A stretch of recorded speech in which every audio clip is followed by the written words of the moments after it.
DC Duel Force feels like it was made for me specifically. I mean, really, from top to bottom, Duel Force is a checklist of a bunch of different things that I want in a card game. I'm a huge DC fan, so they're after a great start there. I prefer traditional card game mechanics and monetization systems. The leader and grid system is almost identical to a system that I've used in a variety of tabletop prototypes that I've worked on in the past. The PvE system is way more in-depth and valuable than I could have ever imagined. It's a fantastic way to experience comic books in kind of an interactive medium, which is perfect for me because I hardly find the time to read comic books anymore, so this is a fantastic way for me to engage with that. They're doing full-sized expansions to shake up the game in a big way, mini sets and promo cards in between those expansions to spice up the meta in a smaller way, but at least it's keeping the game interesting throughout the year. They have animated cards and leaders, and I wanted to close out this intro by saying something that I didn't like about the game, or something that doesn't align with my own personal preferences, and I'm genuinely struggling to find anything. I've now sat here for an extra 40 seconds to try to think of something, and I'm just lost. I mean, there's boring things I can say, like maybe I would rebalance a couple cards, but that's gonna happen as time goes on. Okay, I've now sat here for an extra 2 minutes and I can't think of anything. The point is, at its core, the philosophy of Duel Force almost perfectly aligns with what I want out of a card game. So you can imagine my disappointment when I first heard that the game would only be available for streamers during its first beta, especially because at the time,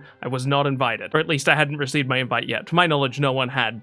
When it was initially announced. And honestly, at the time, I just assumed that I was not going to get an invite because I'm not exactly the biggest streamer. Now, I did end up getting an invite and I had a lovely time during the beta, but leading up to that beta, I didn't think I was going to get in. Now, when the beta did get announced, they also updated their website in a major way. We got access to a walkthrough of how to play the game, but more importantly for me, they released an entire card database. You could view every single card in the game on their website. And of course, after seeing that, my first thought was, yoink! Now, for a more accurate version of that story, technically a Discord moderator and a friend of mine, Wolfie, downloaded all of the card images, and then I woke up a little bit later not knowing that all of this news has happened, and he was nice enough to send me those files, and then I manually imported every single one of the cards into Tabletop Simulator one by one. There is a way to quote-unquote mass import a bunch of cards into Tabletop Simulator, but because of the way that I work in Tabletop Simulator and the way that I use all of the assets, I needed to actually import them one by one. So that was kind of annoying and it took a lot of time, but we did it. If you don't know what Tabletop Simulator is a tool for simulating pretty much any tabletop experience you could possibly imagine. Name a board game and it is probably on Tabletop Simulator. A lot of people who make physical games do their prototypes on Tabletop Simulator just because it's a nice and easy way to get started with playtesting. Now at the time, our understanding of the game was fairly limited, but we were able to figure out most of the game's core rules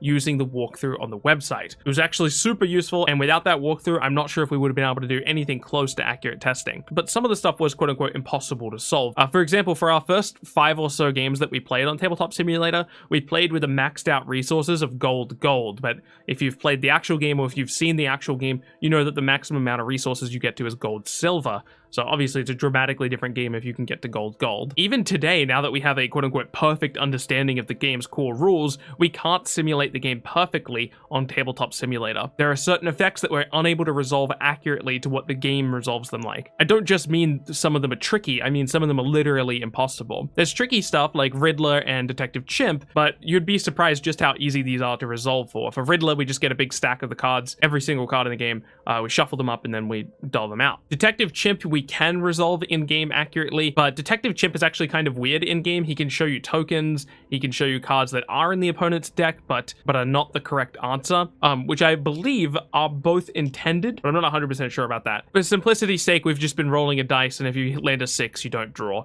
Mainly just because it's easier to do that, and it's roughly representing what good players' outcome will be from Detective Chimp. We could go through the effort of resolving Detective Chimp accurately every time, it's just usually not worth the effort. But there's cards like Lobo that is actually impossible to solve on Tabletop Simulator. There is no way for us to accurately resolve his effect. If you haven't seen Lobo before, take a moment to pause and read his effect. There's a couple conclusions you might come to how Lobo functions in-game, so here's how he actually functions. The game randomly selects one of the enemy characters, then Lobo himself must be the card that destroys the quote-unquote target. But neither player, either the player that played Lobo or the player who's getting affected by Lobo, knows what the target is. So the way we have to resolve this effect on Tabletop Simulator is we take a copy of each enemy card in play, we make a big stack of them, and then we shuffle that pile. We take the top card, we lay it face down, and then if Lobo KOs an enemy, we check the face down card to see if the KO'd card is the card being affected by Lobo's effect. But if the destroyed card is wrong, the player checking the face down card now has information that they shouldn't have. In the real game, what would happen is that we would kill the card, and then if it wasn't the target, nothing would happen.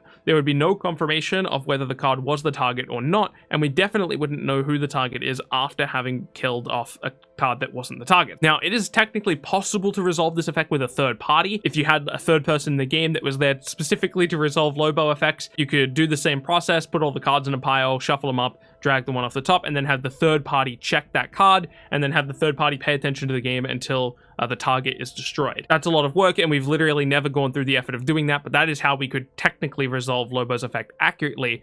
The only issue is that you would need a third person just waiting. We also have to rely on a quote-unquote trust system for some effects, mainly the Green Lanterns and other hand buff effects. The way we currently resolve it is by shuffling the hand, which is a really cool feature of Tabletop Simulator. You can just press R in your hand, and your hand gets shuffled, and then we select the card furthest to the right, and then that is the card that is randomly affected. So if you have 2 Green Lanterns in your hand and you play Hal Jordan, for example, you would press R in your hand, and then you would take the Green Lantern furthest to the right, and then you would give it some type of marker to let you know and let the opponent know that this is the card affected by Hal Jordan's effect. But honestly, that's about it. Other than that, we can perfectly resolve all of the effects in DC Dual Force. There are a couple interactions that we're not like 100% sure we're resolving accurately, but they're so few and far between that it's not having like a major impact on our playtesting. Like, for example, does Appetite for Conquest affect cards with Aura? My assumption is that the everywhere keyword kind of overrides Aura in the sense that everywhere is not necessarily affecting the card itself, it's affecting kind of this global modifier. So again, we've just been playing as though everything,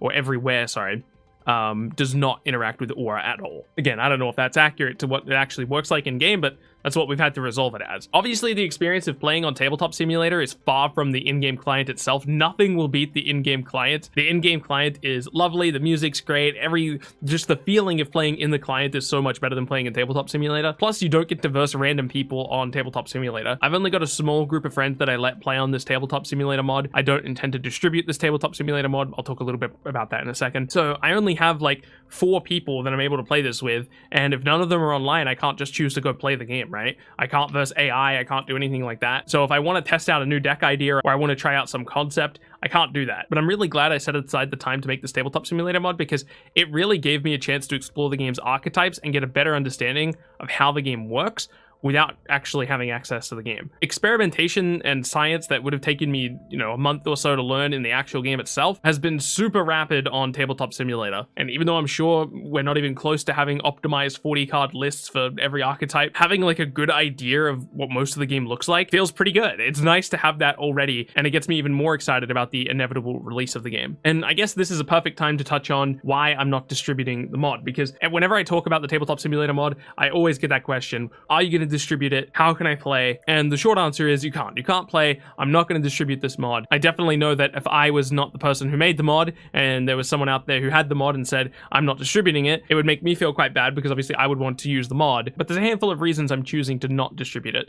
Number one is very, very technically, you could argue that it's piracy. I think that argument would be wrong, but there is an argument there to be had, and I certainly don't want to be involved with anything related to that. The next reason is, honestly, it's not work that I'm particularly proud of. The table's pretty messy. We've just got a pile of all of the cards on the left-hand side. We've got some bags that show you, what cards generate what. So if you play a spell card, you can find the spell pile by finding another card here that has spell written on it. There are more elegant ways I could have that set up. I'm just lazy. And then there's just like these 3 empty game boards here that are just there to set up decks. It's honestly a mess of a table. It looks ugly, but it functions, and that's all I need it to do for the testing that we're doing. If I was going to distribute this, if I was going to publish it, I would want it looking a little bit nicer.